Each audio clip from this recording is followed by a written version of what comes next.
let's say 253, and I want to talk about food in the house. When I first started intuitive eating, I thought that it was going to be just another weight loss program. I thought I was going to be able to use it to eat less and therefore lose weight. Now, I know that I'm eating the same amount of calories that I used to eat because my weight hasn't gone down, it hasn't gone up, it's just about the same. But I'm eating in a much more sustainable and healthy way. I'm eating about 2,000 calories per day now. I'm not counting calories, so that's just an estimate. But when you compare that to the insane out of control binges I was doing before intuitive eating and the crazy restriction down to like 600 calories during the week, that was not sustainable. But what I'm doing now is sustainable. And weirdly enough, nowadays with intuitive eating, I've found that I can keep so-called unsafe binge foods in my house. Foods that would have triggered me to binge in the past are now no longer a big deal. Because I've given myself permission to eat them, they're no longer forbidden fruit. I no longer feel like I have to just consume them as soon as I see them. And there's 3 foods in particular that really surprise me. The first food is icing. I'm talking those cans of pre-made cake frosting that you can get in the baking aisle at the supermarket. Betty Crocker, Pillsbury, whatever, chocolate frosting, vanilla, that kind of icing.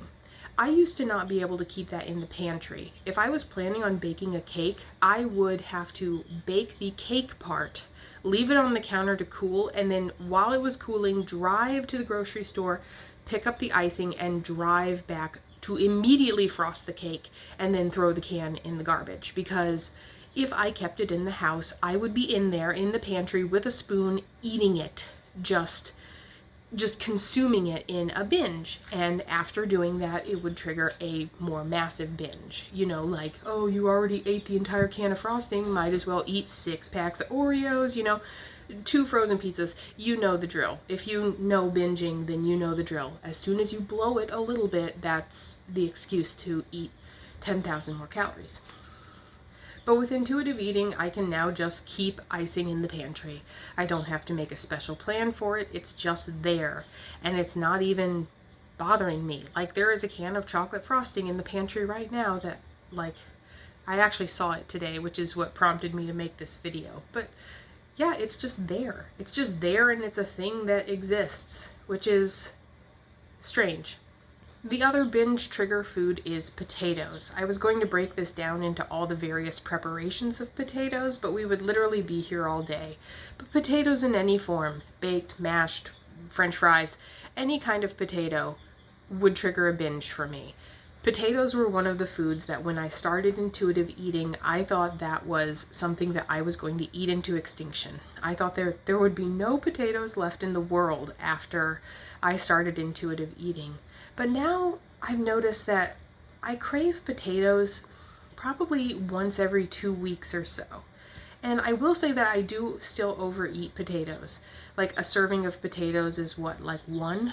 And I probably eat 1.5 to 2 every time I get in the mood for potatoes. So yes, I still overeat potatoes, but not to the amount that I used to.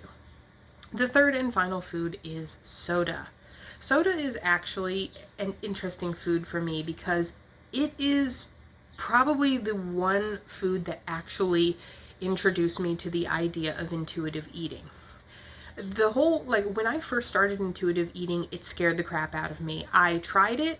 It terrified me, this idea that I might not be dieting my entire life, that maybe my worth wasn't, the number on the scale.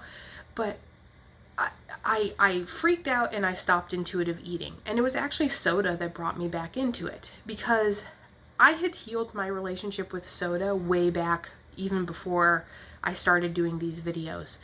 I was to the point where I could just drink a soda when I wanted one. And so the idea that I could do that with soda made me think that maybe I could do that with other foods too. Because back in college, soda was like a ritualistic food for me. I could only have it once a week. I could only have it on Friday. I could only buy it from one particular vending machine. I had to put it in my backpack, think about it all day because, oh my gosh, it's the day of soda. Take it home, take it back to my place, and drink it alone in complete solitude with nobody knowing. That was like the soda ritual. Nowadays, there's soda in my pantry and I just have one when I want one. And I want soda probably about once a month. So this idea that food is special, or the idea that there are certain foods that mean more to me than other foods, intuitive eating has brought me out of that mindset a little bit. I do think that I'm getting to the point where I think that I'm kind of turning a corner when it comes to food. I'm starting to learn what I actually like. I'm starting to learn the things that I don't like at all. And man, I'm sorry if I just keep talking about intuitive eating over and over again, but it's really magic. Intuitive eating is magic. And if you haven't looked into it, I think that you really need to, particularly if you're a person who's struggled with weight for a very long time. There's foods out there that I can try now, things that I never would have tried before.